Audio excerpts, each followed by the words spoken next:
বরগুনায় রিফাত হত্যা মামলায় স্ত্রী মাস্টারমাইন্ড বিন্নি সহ 6 জনের ফাঁসির রায়। নয়নবন্ডের সঙ্গে ঘনিষ্ঠতার জেরেই হত্যাকাণ্ড। পর্যবেক্ষণ আদালতের 4 জন খালাস।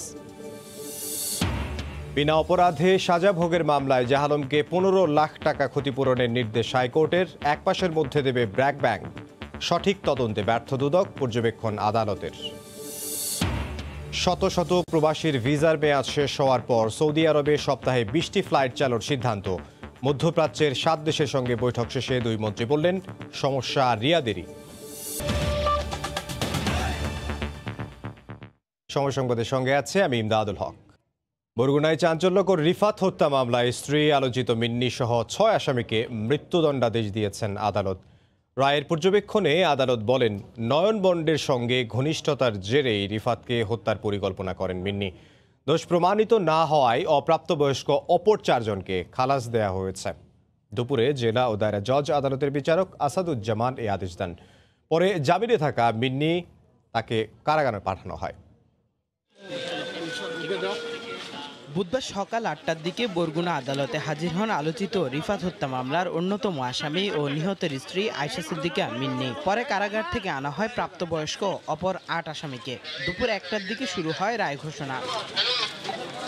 চাঞ্চল্যকর এই মামলার রায়ের সারাংশ পড়ে শোনান জেলা ও দায়রা জজ আদালতের বিচারক আসাদুজ্জামান। রায়ে মিন্নি সহ 6 জনকে মৃত্যুদণ্ড দেওয়া হয়। দোষ প্রমাণ না হয় পলাতক মুসা বন সহ অপর 4 আসামিকে খালাস দেওয়া হয়। রায়ে আদালত বলেন, হত্যার মূল পরিকল্পনাকারী ছিলেন মিন্নি। আয়েশা সিদ্দিকা মিন্নি, রাকিবুল হাসান রিফাত ফরাজি, আল কায়ুম রাব্বি আকন, মোহাইমুনাল ইসলাম সিফাত, রিজওয়ান আলী খান হৃদয় এবং মোহাম্মদ হাসান রাষ্ট্রপক্ষে তাদের বিরুদ্ধে আনিত অভিযোগ সন্দেহাতীতভাবে প্রমাণ করায় সক্ষম হয়। আদালত তাদেরকে ফাঁসিতে ঝুলাইয়া মৃত্যু নিশ্চিত হওয়া পর্যন্ত আদেশ দিয়েছেন। ওদের সাথে আরও 50,000 টাকা জরিমানা। অপর আসামি রাফিউল ইসলাম রাব্বি, মোহাম্মদ সাগর, কামরুল ইসলাম সাইমন, তাদের বিরুদ্ধে আনিত অভিযোগ প্রমাণিত না হয় তাদেরকে বেকসুর খালাসের আদেশ প্রদান করছেন। এদিকে রায়কে কেন্দ্র করে আদালত চত্বরে ভিড় করেন উৎসুক মানুষ।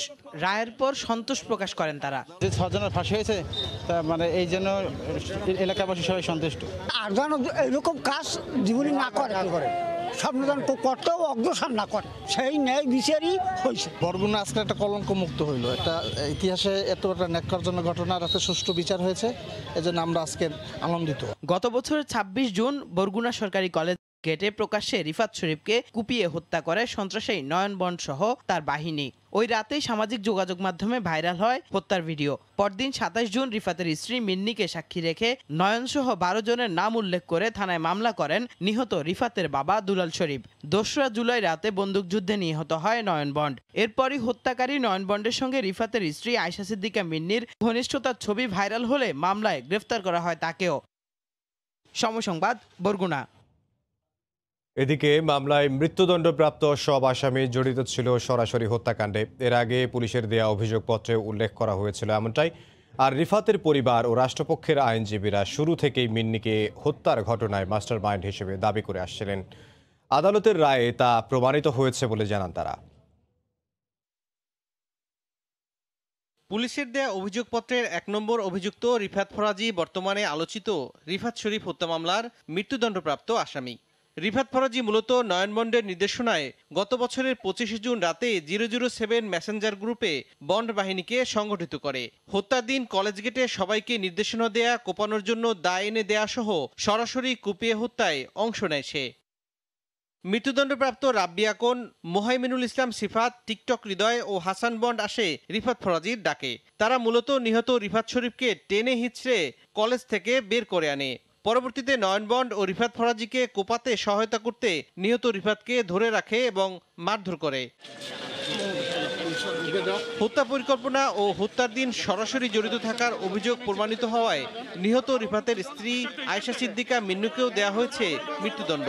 এই রায়ে আমি যথেষ্ট সন্তুষ্ট, আমার পরিবার সন্তুষ্ট। আমি মনে করি সর্বোপরি বরগুনার সমস্ত জনগণ এই রায়ে খুশি। এই রায় যেন দ্রুত কার্যকর হয় এটাই আমি আশা করি। মিন্নির কারণেই এই হত্যাকাণ্ড সংঘটিত হয়েছে। মিন্নি ষড়যন্ত্র না করলে এই যে অপরাধীরা এই হত্যাকাণ্ডের সাথে সম্পৃক্ত হতো না। উচ্চ আদালতে আমরা রাষ্ট্রপক্ষে আমরা যাব না, আমরা রায়ের প্রতি সন্তোষ প্রকাশ করেছি। আমরা সন্তুষ্ট না, আমার ভাই ছিলই না। আমার মেয়ে কিছু জানে না, সে কি করছে না করছে সারা বাংলার মানুষ অবগত আছে। আজকে তার রায় দেওয়া হয়েছে ফাঁসি। তা আমরা ইনশাল্লাহ উচ্চ আদালতে যাব, আমরা ট্রাই করবো ইনশাল্লাহ আমার মেয়েকে আমি মুক্ত করবো ইনশাল্লাহ। পুলিশের অভিযোগপত্রে হত্যায় সরাসরি অভিযুক্ত পলাতক আসামি মুসা বন্ড ও হত্যাকারীদের পালাতে সহায়তাকারী হিসেবে উল্লেখ করা রাফিউল ইসলাম রাব্বি, সাগর ও কামরুল ইসলাম সাইমুনের বিরুদ্ধে প্রমাণিত হয়নি অভিযোগ। এ হত্যাকাণ্ডে আরও 14 জন কিশোর অপরাধী রয়েছে, যাদের মামলাটি জেলা ও দায়রা জজ আদালতের নারী ও শিশু আদালতে বিচারিক কার্যক্রম চলমান রয়েছে। সময় সংবাদ, বরগুনা। এবার অন্যান্য প্রসঙ্গ। বিনা অপরাধে 3 বছর কারাভোগের ঘটনায় জাহালমকে 15 লাখ টাকা ক্ষতিপূরণ দেওয়ার নির্দেশ দিয়েছেন হাইকোর্ট। এ টাকা দেবে ব্র্যাক ব্যাংক। 1 মাসের মধ্যে এ টাকা পরিশোধ করতে বলা হয়েছে ব্যাংকটিকে। আদালত রায় বলেন, মূল আসামি আবু সালেকের পরিবর্তে জাহালমকে চিহ্নিত করে দিয়েছিলেন ব্যাংকের 2 জন কর্মকর্তা। মামলাটি তদন্তে দুদকের ভূমিকা নিয়েও সমালোচনা করেন উচ্চ আদালত। ভবিষ্যতে এ ধরনের ঘটনা যেন আর না ঘটে সেদিকেও দুদককে সর্বোচ্চ সতর্ক থাকতে বলা হয়েছে। রায়ে সন্তোষ প্রকাশ করেছেন ক্ষতিগ্রস্ত জাহালম। সোনালী ব্যাংকের 18 কোটি টাকা ঋণ জালিয়াতির 33 মামলায় এক আসামির পরিবর্তে জাহালম 3 বছর জেল খাটেন। বিষয়টি গণমাধ্যমে প্রকাশিত হলে হাইকোর্ট তাকে মুক্তির আদেশ দেন। পরে তিনি মুক্তি পান।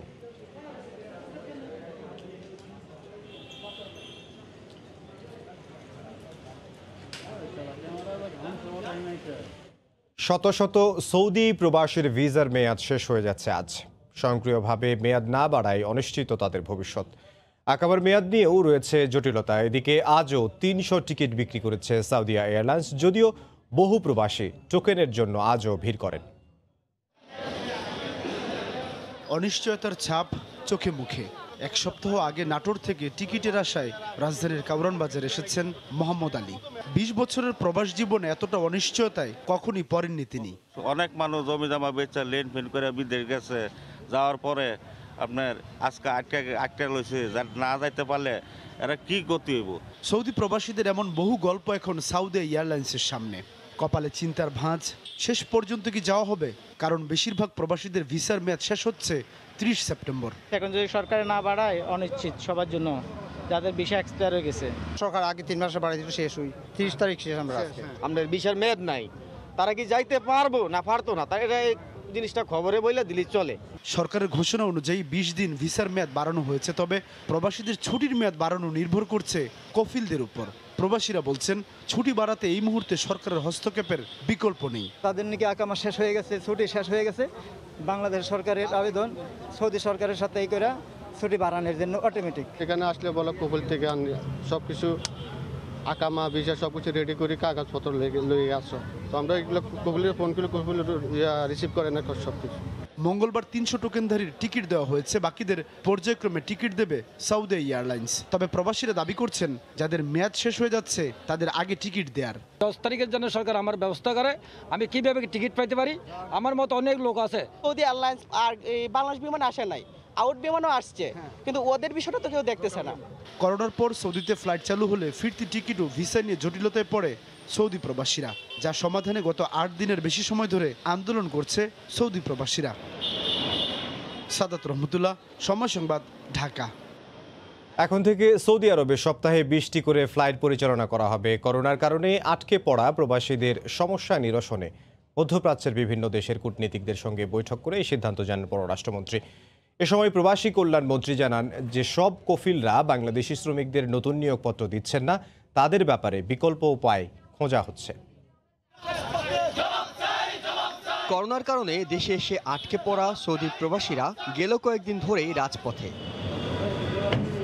ভিসা, আকামা এবং ফ্লাইট জটিলতায় থাকা এই রেমিটেন্স যোদ্ধাদের সমস্যা নিরসনে বেশ কয়েক দফা উদ্যোগের পর জনশক্তি রফতানি করে এমন 6টি দেশের কূটনীতিকদের সাথে আনুষ্ঠানিক বৈঠকে বসে পররাষ্ট্র ও প্রবাসী কল্যাণ মন্ত্রণালয়। বুধবার দুপুরে রাষ্ট্রীয় অতিথি ভবন পদ্মায় অনুষ্ঠিত এই বৈঠক শেষে সৌদি আরবে ফ্লাইট সংখ্যা বাড়ানোর কথা জানান পররাষ্ট্রমন্ত্রী। অন্য সবগুলো দেশ ইজ অল রাইট, ওমান বলেন, বাহরিন বলেন, সবগুলোতে আমাদের কোনো সমস্যা, শুধু সৌদিতে ওই অনেক জটলা হয়ে গেছে বলে সমস্যা। সৌদিয়া হচ্ছে গিয়ে 10টা আর বিমান 10টা, 20টা সপ্তাহে।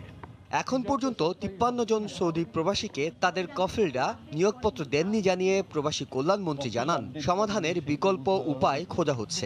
কফিল আপডেট কিন্তু is one of the criteria, because যে এমপ্লয় করবে ও তো মূলত এটা আপডেট করতে হবে। তো হোপফুল থেকেও হয়তো নাও হতে পারে, এই কথাটাও কিন্তু আমাদের মাথায় রাখতে হবে। তো নাও হতে পারলে তাহলে এটা অল্টারনেট কি, আমাদের অল্টারনেটিভ প্ল্যানও কিন্তু সাথে করে নিতে হয়। এখন পর্যন্ত 1,53,000 প্রবাসী করোনাকালে দেশে ফিরেছেন বলে জানান দুই মন্ত্রী। ইহসান জুয়েল, সমসংবাদ, ঢাকা। শিক্ষা মন্ত্রণালয় গঠিত 3 সদস্য তদন্ত কমিটি সিলেটে অবস্থান করছেন। এই মুহূর্তে এমসি কলেজে আছেন সহকর্মী ইকরামুল কবির। সরাসরি যাব তার কাছে। ইকরাম।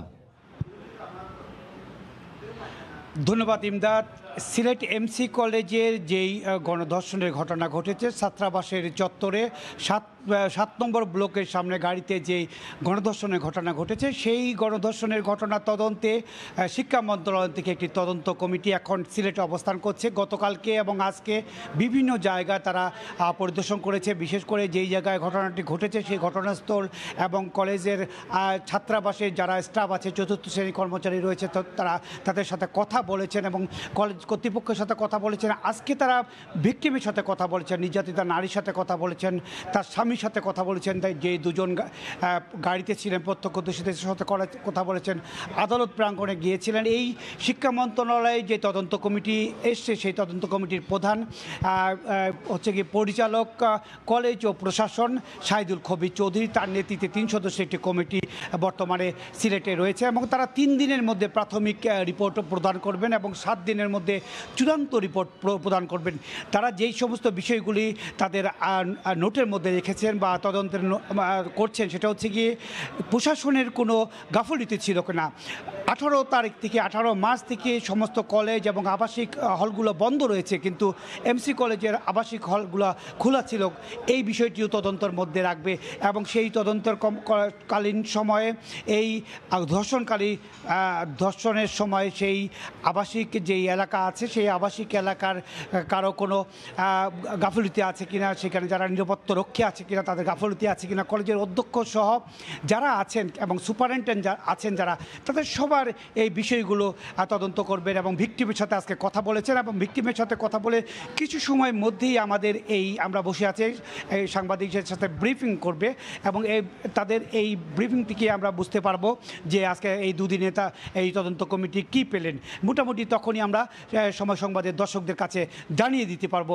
ইমদাদ, এই ছিল সিলেটের এমসি কলেজের শিক্ষক মিলনায়তন থেকে যেই তদন্ত কমিটি আমাদের সাথে ব্রিফিং করবে, সেই ব্রিফিংয়ের পূর্ববর্তী সর্বশেষ খবর। সিলেট থেকে মনে হবে নাটক বা সিনেমার গল্প। বিশেষ সফটওয়্যারের মাধ্যমে বিকাশের 16247 নাম্বার থেকে কল ও SMS দিয়ে গ্রাহকদের অ্যাকাউন্ট থেকে টাকা তুলে নিচ্ছে হ্যাকাররা। ফরিদপুরের এক গ্রাম থেকে চলছে সব কাজ। আইফোন ব্যবহার করে এই কাজটি করছে তারা। ইকরাম হোসাইন জানাচ্ছেন বিস্তারিত। বিকাশের দোকানে গিয়ে কৌশলে ছবি তুলে নেওয়া হচ্ছে নম্বর লেখা খাতার।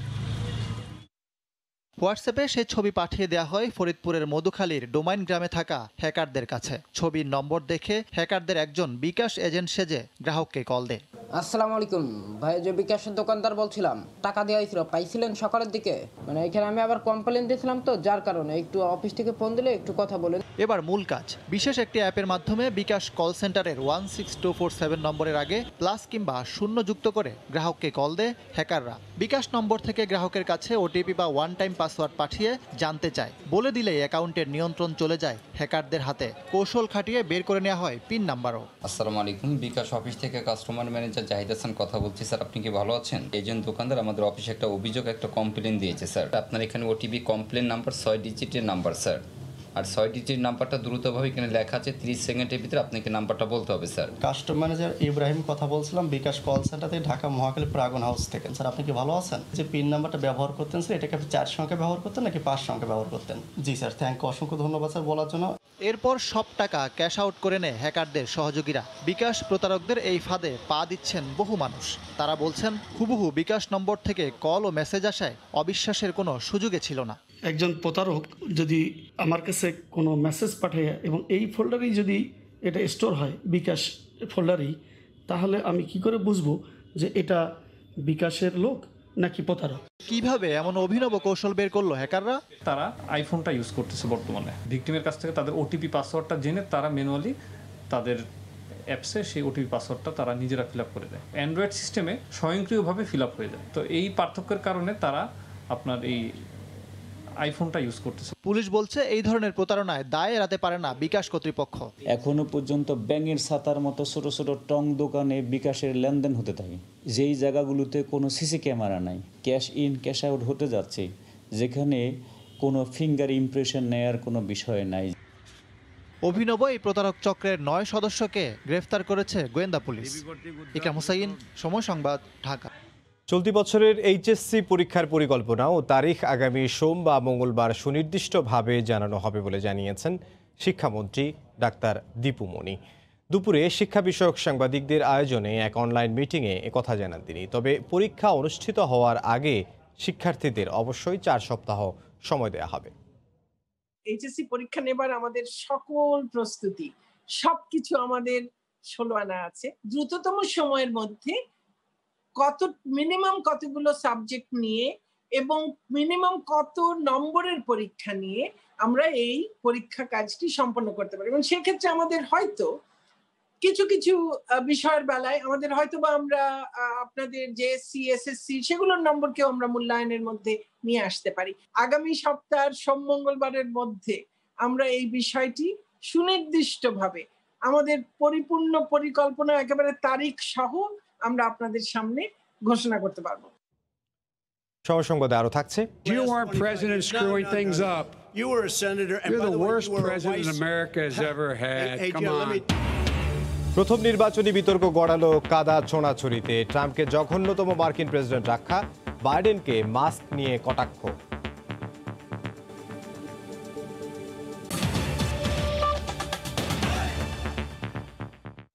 অবশেষে জনসাধারণের জন্য খুলে দেয়া হলো কক্সবাজারের বহুল আলোচিত টেকনাফ থানার বন্ধ গেট।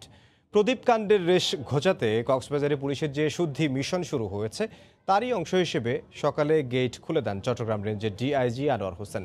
দীর্ঘদিন ধরে থানার দরজা বন্ধ রেখে সাধারণ মানুষকে হয়রানির পাশাপাশি দালাল, টাউট ও ইয়াবা ব্যবসায়ীদের সুবিধা দেওয়ার অভিযোগ ছিল টেকনাফ থানা পুলিশের বিরুদ্ধে। টেকনাফ থেকে শেখাউত টিপুর ক্যামেরায় সে খবর জানাচ্ছেন কমলতে। দেশে পুলিশের স্থাপনাগুলোর মধ্যে সাম্প্রতিক সময়ে আলোচনা শীর্ষে টেকনাফ থানা। এ থানার বরখাস্তকৃত ওসি প্রদীপ কাণ্ডের পর আমূল পরিবর্তন আনা হয়েছে পুরো পুলিশ প্রশাসনে। 3টি লক্ষ্য নিয়ে শুরু হওয়া পুলিশের বিশেষ মিশনের দ্বিতীয় দিনে চট্টগ্রাম রেঞ্জ ডিআইজি আনোয়ার হোসেন আসেন টেকনাফ থানায়। সাধারণ মানুষ তার যদি প্রয়োজন হয় থানায় আসার অবশ্যই আসবে, তার অভিযোগ অবশ্যই দিবে। ভারপ্রাপ্ত কর্মকর্তা নতুন এসছেন, উনি দেখবেন সব কিছুই। আমরা এখন থেকে এটাকে পাবলিকের জন্য একটা নিরাপত্তার নিশ্চিত জায়গা করতে চাই। দেশের বিভিন্ন স্থান থেকে বদলি হয়ে আসা পুলিশ সদস্যদের বুঝিয়ে দেওয়া হয় দায়িত্ব পালনে সর্বোচ্চ পেশাদারিত্ব বজায় রাখা। সকল প্রকার আইন সমুন্নত রেখে আমরা আমাদের অর্পিত দায়িত্ব পালন করে যাব। তা আমার মনে হয় যে আমরা যদি পেশাদারিত্বের সাথে এবং লফুলি কাজ করি তাহলে আমাদের কোনো অনাকাঙ্ক্ষিত ঘটনার কোনো সম্ভাবনা নেই। তবে দীর্ঘদিন ধরে চলে আসা রীতি অনুযায়ী থানাকে দালাল এবং টাউট মুক্ত রাখা নতুন দায়িত্ব পাওয়া পুলিশ সদস্যদের কাছে সবচেয়ে বড় চ্যালেঞ্জ হয়ে দাঁড়িয়েছে। টাউট বাটপার যাতে এই থানাতে আসতে না পারে এবং মানুষকে প্রভাবিত করতে না পারে, এবং আমার পুলিশ সেদিকে নজর দৃষ্টি রাখবে। সিনহা ঘটনার জের ধরে গত সপ্তাহে কক্সবাজারের পুলিশ সুপার সহ 1507 জনকে একযোগে বদলি করা হয়।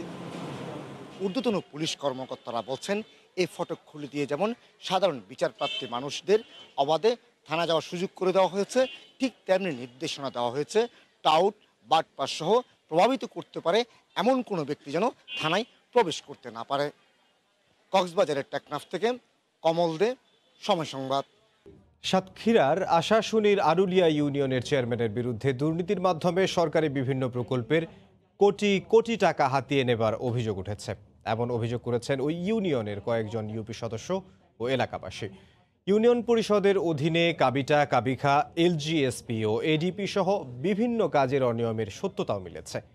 একজন ইউপি সদস্যের দায়ের করা মামলায় আদালতের নির্দেশে দুর্নীতি দমন কমিশনে বিষয়টি তদন্তাধীন রয়েছে। তরিকুল ইসলামের প্রতিবেদন, ক্যামেরায় ছিলেন আবুল বাশার। কাজের গরু কেতাবে আছে, গোয়ালে নেই। সাতক্ষীরার আশাশুনির আনুলিয়া ইউনিয়নের কর্মসৃজন কর্মসূচি প্রকল্প, কাবিটা, কাবিখা, এলজিএসপি ও এডিপি সহ বিভিন্ন কাজের ফিরিস্তি কাগজে কলমে থাকলেও বাস্তবে অধিকাংশ কাজের কোনো অস্তিত্ব মেলেনি সরজমিনে। কয়েকজন ইউপি সদস্যের অভিযোগ, 2011 ও 2016 সালে আলমগীর আলম লিটন দুদফা আনুলিয়া ইউনিয়নের চেয়ারম্যান নির্বাচিত হওয়ার পর থেকে অনিয়ম ও দুর্নীতির মাধ্যমে কোটি কোটি টাকা আত্মসাৎ করে গড়ে তুলেছেন সম্পদের পাহাড়।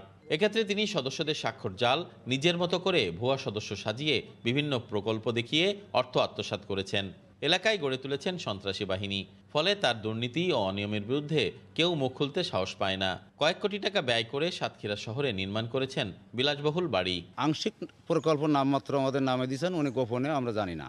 আমার স্বাক্ষর জাল করে টাকা উত্তোলন করার পরে তার সাথে আমার সাথে এই সম্পর্কের অবনতি হয়। বিভিন্ন প্রকল্পের স্থান ঘুরে দেখা যায় 2014-15 অর্থ বছর থেকে 2017-18 অর্থ বছর পর্যন্ত একই স্থানে একাধিকবার অর্থ বরাদ্দ দেওয়া হলেও কিন্তু কোনো কাজই হয়নি। এই কাজটা প্রথম আমলে 2011 সালে একবারই হয়েছিল, পরে আর কোনো কাজ হয়নি। এটা কোনো সরকারি বাজেটের রাস্তা না, হ্যাঁ, সম্পূর্ণ নিজেদের। জেলা পরিষদে উন্নয়ন দেওয়ার জন্য 20,000 করে টাকা নিয়েছে, মোটে না হলেও 58 জনের তালিকা আমার কাছে আছে। আমি ভুয়া একজন মেম্বার, আমার নামে প্রকল্প দিয়েছে এটা আমি জানি না। আমি এখন মিষ্টির দোকানে কাজ করি। অন্যদিকে উপজেলা নির্বাহী কর্মকর্তা আনুলিয়া ইউনিয়নের চেয়ারম্যান আলমগীর আলম লিটনের বিরুদ্ধে দুর্নীতির অভিযোগের বিষয়টি স্বীকার করে তদন্তে প্রমাণিত হলে আইনানুগ ব্যবস্থা নেওয়ার কথা জানান। তার বিরুদ্ধে যে তদন্ত প্রমাণিত হয় তাহলে আমাদের ইউনিয়ন পরিষদের যে ম্যানুয়াল আছে ওই ম্যানুয়াল অনুসারে যে প্রয়োজনীয় ব্যবস্থা সেই ব্যবস্থা আমরা নিব। তবে চেয়ারম্যান আলমগীর আলম লিটন এ বিষয়ে কোনো কথা বলতে রাজি হননি। গত 10 আগস্ট আশাশুনি উপজেলার আনুলিয়া ইউনিয়ন পরিষদের চেয়ারম্যানের বিরুদ্ধে সাতক্ষীরা বিশেষ জজ আদালতে দুর্নীতির অভিযোগ দায়ের করেন ওই ইউনিয়নের 4 নম্বর ওয়ার্ডের সদস্য মোহাম্মদ শাহাবুদ্দিন সানা। তরিকুল ইসলাম, সময় সংবাদ, সাতক্ষীরা। সরকারের বেঁধে দেয়া দামে এখনও চাল বিক্রি করছেন না মিল মালিকরা। পাইকাররা বলছেন মিল গেইটে আজকেও মিনিকেট 50 কেজির বস্তা 2650 থেকে 2800 টাকায় বিক্রি হচ্ছে, আটাশ 2300 থেকে 2350 টাকায় বিক্রি হচ্ছে। মিলাররা দাম সংকটের কথা বললেও পাইকাররা বলছেন মিলগুলোতে কমপক্ষে 1.5 মাসের ধান মজুদ রয়েছে। এই অবস্থায় মিলারদের সিন্ডিকেট ভেঙে বাজার স্থিতিশীল করতে চাল আমদানির পরামর্শ পাইকারদের। অস্থিতিশীল চালের বাজার নিয়ন্ত্রণে মঙ্গলবার খাদ্য মন্ত্রণালয়ের সঙ্গে চালকল মালিকদের বৈঠকে মিলগেটে প্রতি কেজি সরু মিনিকেট চাল 51 টাকা 50 পয়সা ও প্রতি 50 কেজির বস্তা 2575 টাকা, আর মাঝারি মানের চাল প্রতি কেজি 45 টাকা ও বস্তা 2250 টাকা নির্ধারণ করা হয়। বুধবার থেকে দেশের সব চালকল মালিককে নতুন এই দামে চাল বিক্রি করতে বলা হয়েছে। বুধবার রাজধানীর মোহাম্মদপুর পাইকারি কৃষি মার্কেটে পাইকারদের সঙ্গে কথা বলে জানা গেল সরকারের দাম কার্যকর করেনি মিল মালিকরা। মিলগেটে প্রতি কেজি মিনিকেট চালের দাম পড়ছে 54 থেকে 56 টাকা, মাঝারি চাল বিক্রি হচ্ছে 46 থেকে 48 টাকায়। মিলে এখনো ধরে 2700 টাকা, তাহলে 55 টাকা আটানা পরে। মিলাররা এদিক দিয়ে কম ধরতেছে না, আর আমরা ওই দিক দিয়ে কম বিক্রি করতে পারতেছি না। মিলাররা যদি কমায় তাহলে 2-3 দিনের মধ্যে চালের দাম কমে আসবে। আড়তদাররা বলছেন সরকার চাল আমদানিতে উদ্যোগ নিলেই মিল মালিকদের ধান সংকট সহ সব অজুহাত বন্ধ হবে। একটা অটো রাইস মিলে তো অন্তত 1 মাস 1.5 মাসের রিজার্ভ থাকে, এটা আমরা সবসময় জানি, কিন্তু এটা একটা সঠিক মনিটরিং করা প্রয়োজন। আসলে আমদানি করার অনুমতি দিতে হবে, ট্যাক্স কমাইতে হবে। ট্যাক্স কমানোর ঘোষণা দিলেই চালের দাম এমনি কমে যাবে। সরকারও বলছে মিল মালিকরা নির্ধারিত দাম না মানলে চাল আমদানির উদ্যোগ নেওয়া হবে।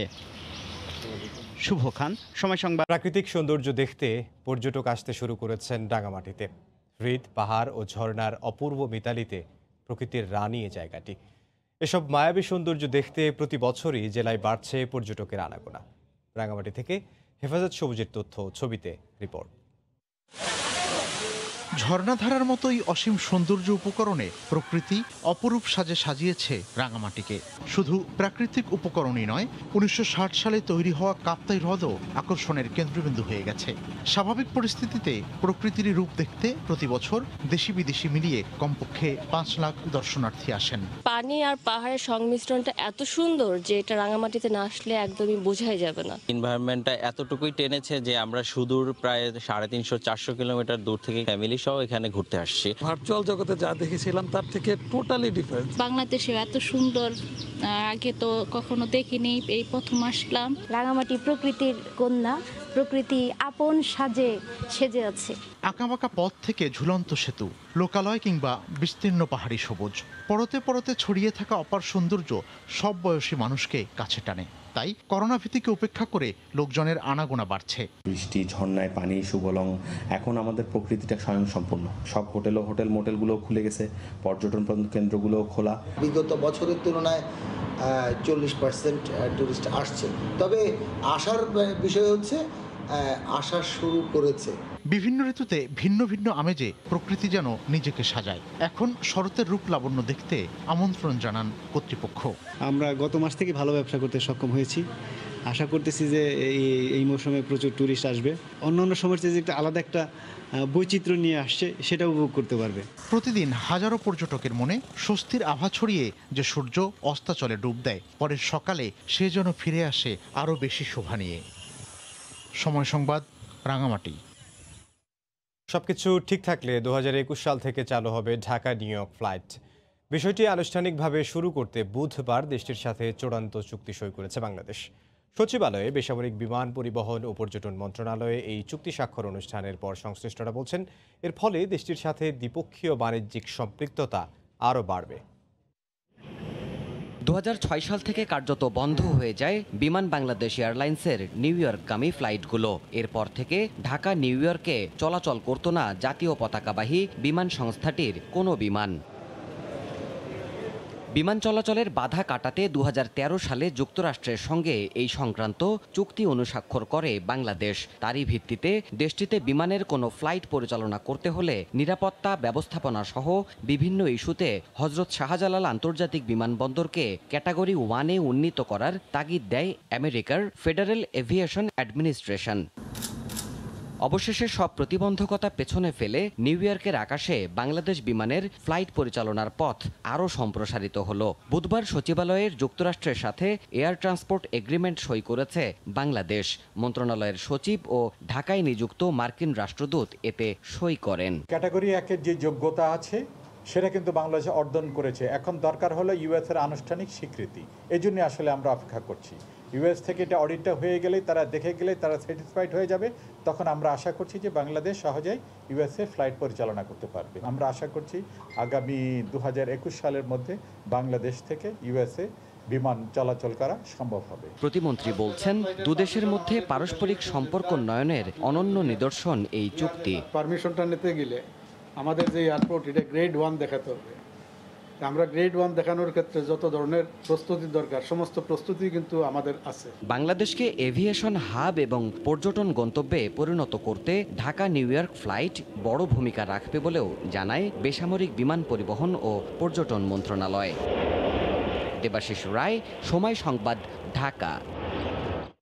আবারও দেশের বাইরের খবর। যুক্তরাষ্ট্রের প্রেসিডেন্সিয়াল নির্বাচনে দুই প্রতিদ্বন্দ্বী রিপাবলিকান প্রার্থী ডোনাল্ড ট্রাম্প ও ডেমোক্র্যাট প্রার্থী জো বাইডেনের প্রথম নির্বাচনী বিতর্ক গড়ালো ব্যক্তিগত কাঁদা ছড়াছড়িতে।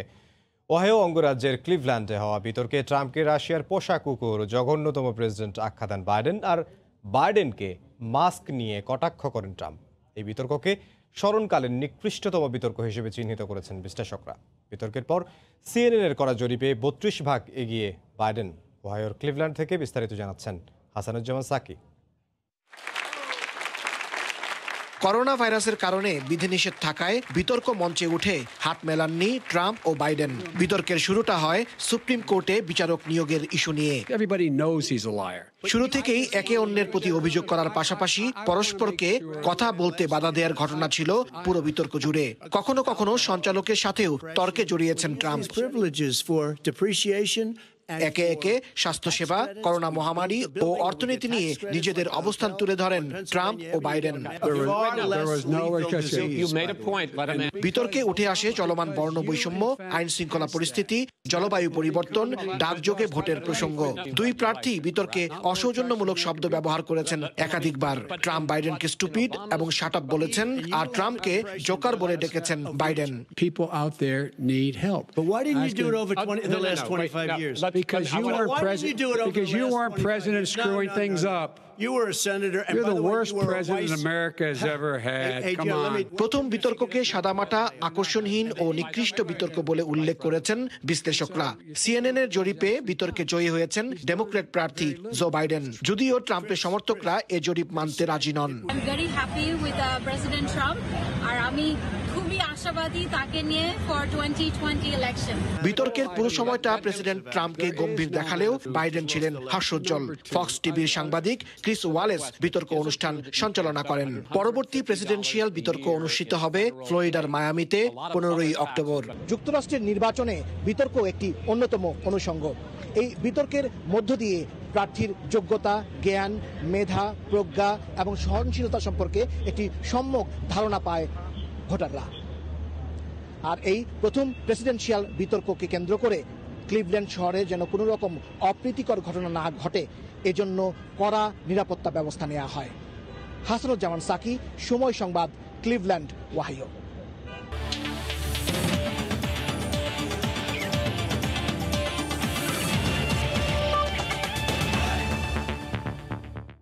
এক বছর পেরিয়েছে ক্লাব পাড়ার ক্যাসিনো কাণ্ডের। ওই ঘটনার পর থেকে বন্ধ রয়েছে প্রায় সবগুলো ক্লাবই। ক্যাসিনো কাণ্ডে জড়িতদের বিচার কাজ চলমান, কিন্তু ক্লাবগুলো বন্ধ থাকায় খেলাধুলা পরিচালনায় বিপাকে পড়েছেন সংগঠকরা। তাদের দাবি শিগগিরই ক্লাবগুলো খুলে দেয়া হোক। ক্লাবগুলো নিয়ে মামলা চলায় আইনজীবীরা বলছেন উচ্চ আদালতের দ্বারস্থ হলে মিলতে পারে সুরাহা। বিস্তারিত তারেক হাসান শিমুলের রিপোর্টে।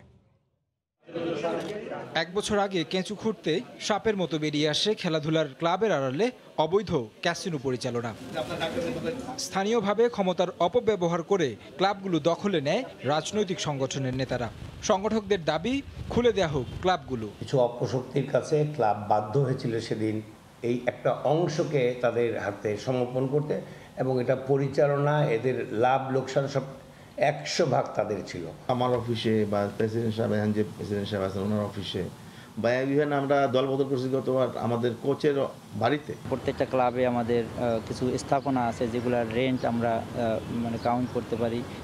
সেইগুলো তো আমাদের আগে যে লোকগুলি ছিল, এই ভাড়াগুলি যার যার পকেটে চলে যেত। আমাদের প্লেয়ারদের রাখার জন্য যদি ক্লাব না খুলে, যে বড় ধরনের একটা এফেক্ট আসলে এই প্লেয়ারদের কোথায় রাখবো। পুনরায় ক্লাবের কার্যক্রম চালু করতে হলে উচ্চ আদালতের দ্বারস্থ হতে হবে ক্লাবগুলোকে। একটা রুমের মধ্যে অবৈধ কাজ হচ্ছিল, সেই সংশ্লিষ্ট রুমটা সিলগালা হতে পারে। সিলগালার কারণে যদি ক্লাবের অন্যান্য কার্যক্রম বন্ধ হয়ে যায়, সেটা বেআইনি হবে। কারণ এই ক্লাবগুলো শুধু ক্যাসিনোর সাথে জড়িত নয়, ঐতিহ্যগত ধারাবাহিক খেলাধুলার সাথেও তারা জড়িত। এখন সেটা তো বন্ধ করা যাবে না। সংশ্লিষ্ট আদালতে যেই কর্তৃপক্ষ করেছে, সেখানে যদি অ্যাপিলেট অথরিটি থাকে, এই বিষয়টা নিয়ে আসতে পারে আবেদন আকারে। দলবদল সহ খেলোয়াড়দের রাখা নিয়ে নানা সমস্যায় রয়েছে ক্লাব কর্তারা। রাজনৈতিক প্রভাবশালীদের চাপে ক্লাব পাড়া রূপ নিয়েছিল ক্যাসিনো পাড়ায়। আইনশৃঙ্খলা রক্ষা বাহিনীর অভিযানে ক্লাবগুলো ক্যাসিনোর কালো ছায়া থেকে মুক্তি মিললেও এখনও স্বাভাবিক হয়নি কার্যক্রম। আর্থিক সংকটে থাকা এসব ক্লাবের দাবি প্রকৃত সংগঠকদের জন্য খুলে দেওয়া হোক ক্লাবগুলো, একই সাথে মতিঝিল পাড়া মুখর হয়ে উঠুক খেলোয়াড়দের পদচারণায়। তারেক হাসান শিমুল, সময়। এ পর্যায়ে শীর্ষ সংবাদ জানিয়ে দিচ্ছে আরও একবার। বরগুনায় রিফাত হত্যা মামলায় স্ত্রী মাস্টার মাইন্ড মিন্নি সহ 6 জনের ফাঁসির রায়। নয়নবন্ডের সঙ্গে ঘনিষ্ঠতার জেরেই হত্যাকাণ্ড, পর্যবেক্ষণ আদালতের 4 জন খালাস। বিনা অপরাধে সাজা ভোগের মামলায় জাহালমকে 15 লাখ টাকা ক্ষতিপূরণের নির্দেশ হাইকোর্টের। 1 মাসের মধ্যে দেবে ব্র্যাক ব্যাংক। সঠিক তদন্তে ব্যর্থ দুদক, পর্যবেক্ষণ আদালতের। এবং শত শত প্রবাসীর ভিসার মেয়াদ শেষ হওয়ার পর সৌদি আরবে সপ্তাহে 20টি ফ্লাইট চালুর সিদ্ধান্ত।